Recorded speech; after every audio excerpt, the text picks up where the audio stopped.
quelques minutes du vernissage, l'artiste présente l'exposition à son fils de 8 ans. Ça, c'est la première fois que mon fils il vient pour regarder ma exposition.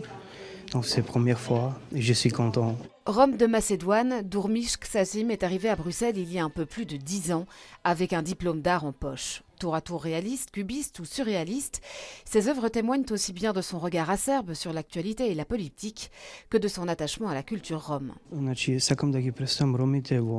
J'ai envie de montrer les réalités des Roms, que les gens en général ne connaissent pas. Je cherche à casser l'image stéréotypée que l'on peut en avoir, à mettre en lumière les multiples aspects du monde rome et les faire connaître.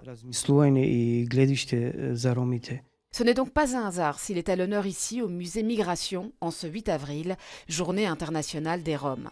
Les stéréotypes sont encore puissants. Cette journée vise à les déconstruire et à mettre l'accent sur la richesse des communautés roms. Ça sert à mettre en valeur la culture des Roms, leur façon de vivre et de mettre vraiment de mettre à part les stéréotypes, donc l'image négative que les gens ont par rapport aux Roms, et de montrer la réalité vraiment culturelle, sociale, scolaire, etc.